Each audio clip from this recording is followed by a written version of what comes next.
Hi dude, Techniques 4.24 Tagalog version. Sa Scoop 4.23 pa lang ay pinapaliwanag ko na ang vlog na ito ay walang intro at outro. Gamitin natin ang mga videos ko na pinapalabas sa YouTube. Mapapanood ninyo ngayon ang vertical half screen na tinatawag ko. Mapapansin na kasi ang aking mga thumbnails na merong naka full screen at naka vertical half screen.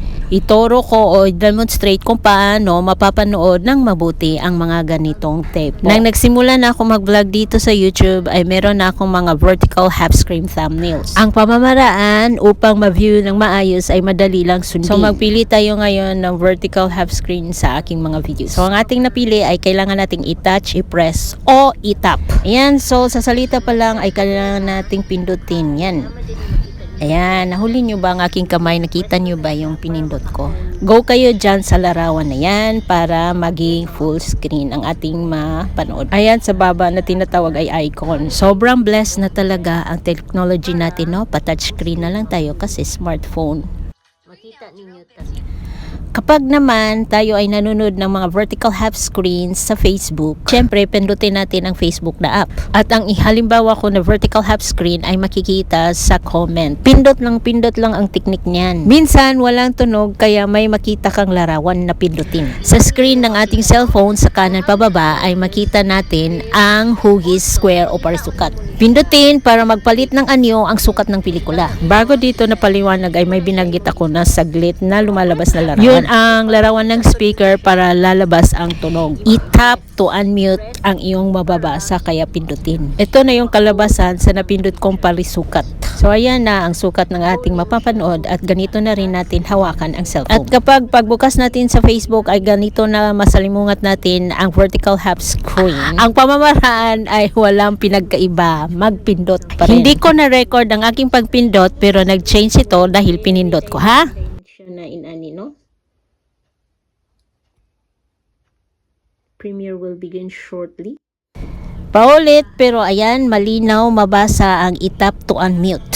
Yan, pindutin. Dahil mahalaga siyang bigyan pansin upang malaman natin kung bakit hindi tumunog. Kailangan nating mapagbantay o nagtatanod sa ating mga napindot upang maayos nating gamitin ang mga pamamaraan. So, ayan na ang full screen or whole screen. At mayroong sumihol na katanungan kung paano ibalik sa dating sukat.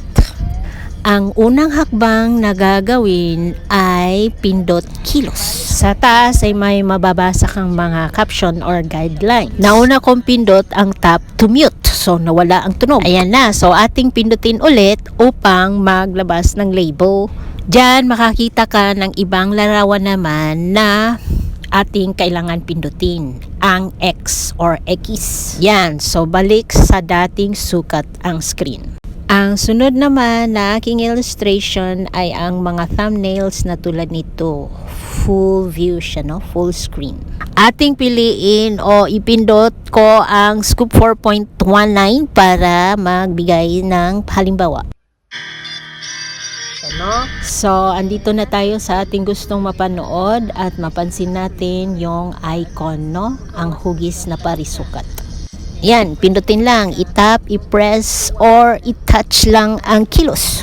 So, ayan, makita natin ang kanyang pagpalit ng sukat o anyo. Kaya ating palitan rin ang paghawak ng cellphone o kaya ilagay natin sa mesa. At kung ninais nating ibalik sa dating sukat dahil napapagod na rin ang ating kamay sa kakahawak, ay pindot ulit.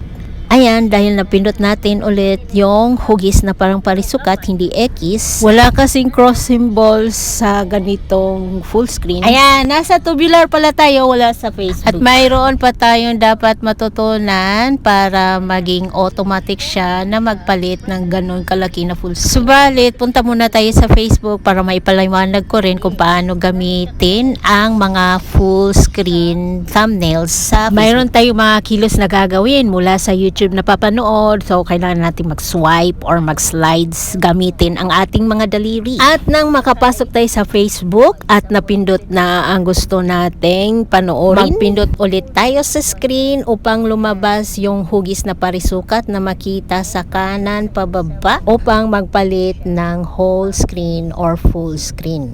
may function ito. Ang function na ito ay alis tayo sa Facebook sandali at mag-swipe para mapunta dito na screen. Pansinin ang larawan o icon na padlock o kandado. Ang larawan na ito ay binilugan ng arrow. Pag ito ay napindot, ay maglabas siya ng basahin na portrait rotation. Pindutin mo ng 2 beses upang mabasa mo ang portrait rotation on at portrait rotation off. Wala siyang pinagkaiba sa pag-intindi ng portrait rotation lock on or portrait rotation lock off. Ang mahalaga ay pindutin mo siya para maka-portrait rotation lock off.